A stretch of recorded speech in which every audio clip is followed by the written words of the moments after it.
What's up, people? Welcome back to Daily Red Devil, and welcome to the latest installment of our In-Topic Focus series, where on this week's episode, we're going to be discussing 5 things we learned from Manchester United's 3-1 victory against Lens in the pre-season match at Old Trafford earlier on today. Before we start the video, I do ask that you smash a like on the video and subscribe to the channel if you're new, and let's jump straight on into it. So the first one, and in my opinion, the most important thing we learnt from the game, is that Garnacho needs to be starting every match for Manchester United. I honestly think we need to build the team around him. He is an unbelievable player. Every time he gets the ball, he excites me. He's not greedy. He tries to find passes. He got an assist. Every time he gets it, he tries to do things positively. He goes forward, he takes on players. He still has that rawness to him, which I appreciate. Some people are maybe a bit worried about and think he needs to be slowly brought in. But I think he has it. I honestly think he has that wow factor. He's 19 years of age. And out of every player in our team, he excites me the most. I genuinely believe that. And I even kind of thought that last season. I've not just learned that today, but it did just remind me today of how exciting of a player he is.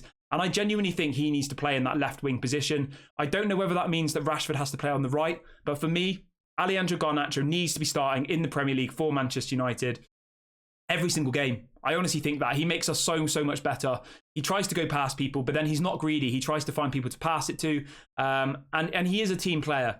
And people seem to want to find him as well. I feel like sometimes people pass to Anthony, he gets the ball, he stops, and then maybe he passes backwards. It's just a different style of play, isn't it? Every time Garnacho gets the ball, he goes forward. He tries to take on players. Sometimes, obviously, that fails. Sometimes it works. But today, he had an incredible performance, and he was my man of the match for this game. And I would definitely have him starting against Wolves on Monday. And I think he will most likely start for Wolves. But let me know what you think about that one. Should Garnacho be starting for Manchester United next season? It's 100% yes for me, but do let me know in the comments section what you think about that one.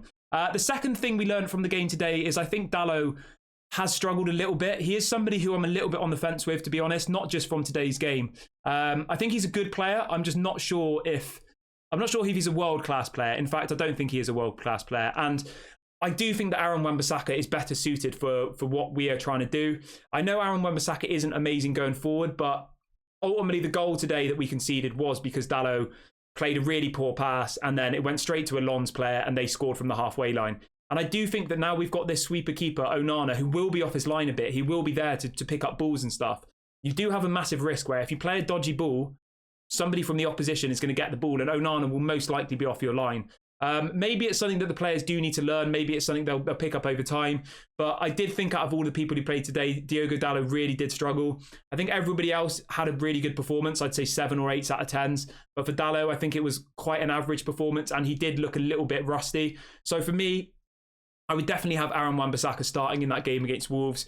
I do prefer Aaron Wan-Bissaka over Dalo. I do still like Dalo as a player, but I'm not sure under Erik ten Hag's system whether it works at the moment. But let me know what you think about that one. Do you think Dalo should be starting, or do you prefer Aaron Wan-Bissaka? Maybe in the bigger question, maybe we do need to be looking for a new right back. Some people in the chat, I'm sure, will think that. For me personally, I am happy with Wan-Bissaka, and I think Dalo as a backup is a really good backup. If we had a bigger budget, maybe you go for somebody else. You know, some people want Jeremy Frimpong. Again, with him, I think he's very good going forward, but he's not very good defensively. And Aaron Wan-Bissaka is, I think, the best 1v1 defender in the world. He is unbelievable defensively. Yes, he needs to improve his defensive game, but genuinely, I think Aaron Wan-Bissaka is an absolutely quality player, and I would have him starting against Wolves on Monday in our first Premier League game. The third thing we learned from the game against Lens today was that there was a bit of a reality check for some people about how Onana is going to play. I know some people on Twitter are probably going to say, oh, he absolutely fluffed it. He's a flop. He let in that goal.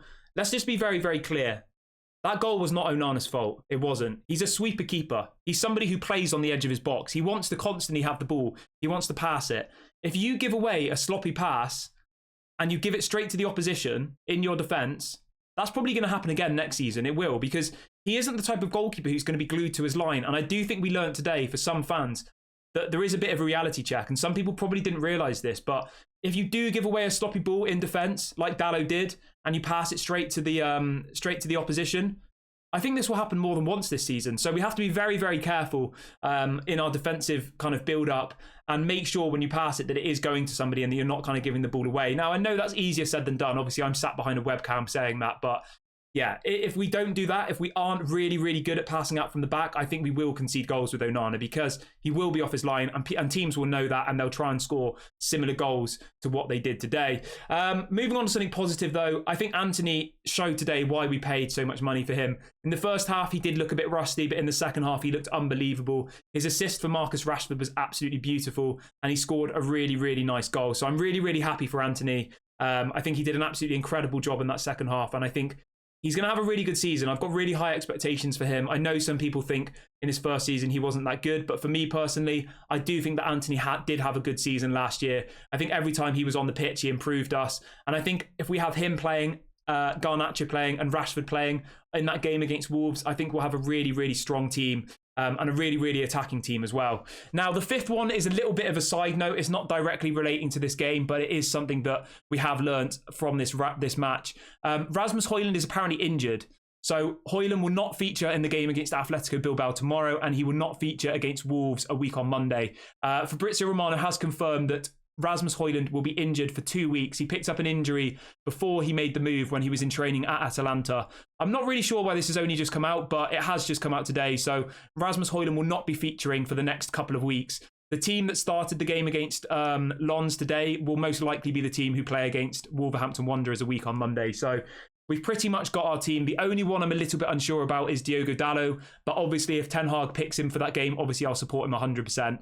But for me personally, I would have gone with Aaron Wan-Bissaka for that game. But Erik Ten Hag's the manager. I trust him. If he picks Diogo Dalo, then let's hope he has a good match.